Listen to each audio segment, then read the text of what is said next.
78 77 12 ثانية و93% من 100. إثارة ما بعدها إثارة هنا داخل صالة نادي الاتحاد السكندري، والهجمة لنادي الزمالك 12 ثانية و93 من 100. ايه اللي هيعمله رجالة نادي الزمالك؟ ايه اللي هيعمله رجالة نادي الاتحاد السكندري؟ مباراة قوية، مباراة كبيرة تليق بانها تكون نهائي في اي بطولة، لان فريقين مقدمين كل الفنون الحلوة في هذا اللقاء. حتى الان اللقاء جميل جميل جميل، مفيش كلام. 12 ثانية و93 من 100 على نهاية المباراة. كل عناصر الجمال موجودة هنا، الجماهير مالية الصالة وبتشجع، اللاعبين بتؤدي كل اللي عندها، واللاعبون أدوا كل ما عندهم هنا هو من كل فنون كرة السلة. ايضا المديرين الفنيين سواء عمرو ابو الخير او عصام عبد الحميد، الاثنين خبرات عالية مفيش كلام، مقدمين دوري جميل جميل جميل.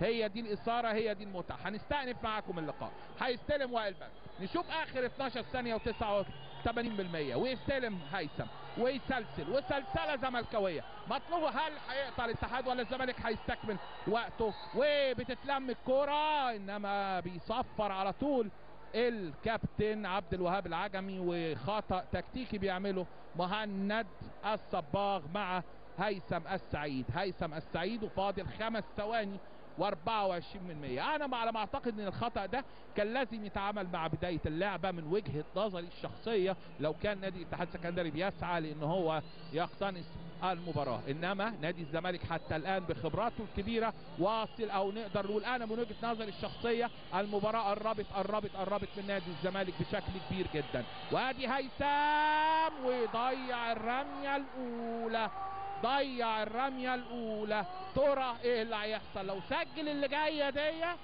يبقى كرة تتلعب سريعة على الباسكت ويسجل. ايه اللي هيحصل في ال5 ثواني؟ ايه اللي هيحصل في ال5 ثواني؟ مشي الكرة ثانية ثانيتين وخطأ على الحسيني سمير. يا إثارة يا إثارة يا كرة السلة يا صاحبة الثواني. انتهت المباراة، لكن في رميتين حرتين لجون توماس، لو سجلهم هنلعب وقت إضافي. ما ضيع واحدة منهم نقول مبروك نادي الزمالك باللقاء. ايه اللي هيحصل لو سجل الاثنين؟ هنلعب وقت اضافي. لو ضيع واحدة هنقول مبروك لنادي الزمالك على الفوز. وشايف كده نقاش بين الحسيني وبين جون توماس على الكورة اللي فاتت دي، وشايف دكة بدلاء الزمالك رايحين كلهم لجماهيرهم بيقول لهم شجعوا شجعوا، لان اللعبة اللي هيلعبها جون توماس عندهم. وجون توماس واقف يمشي ايده، وكل الملعب خلاص يخرج بره، مفيش غير جون توماس، ويقترب جون توماس بنقطة.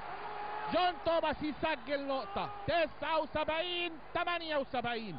هل يفعلها جون توماس ويتعادل الفريقان؟ هل يفعلها ام ان جون توماس بيده هيدي الفوز للزمالك؟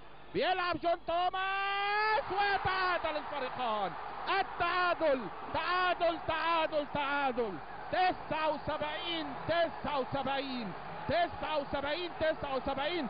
قمة الإثارة هنا في صالة نادي الاتحاد السكندري. الجماهير عاملة يعني عايز اقول ايه، الجماهير كلها منفعلة، انفعالات في الصالة من جماهير نادي الاتحاد السكندري بعد التعادل الذي سجله جون توماس.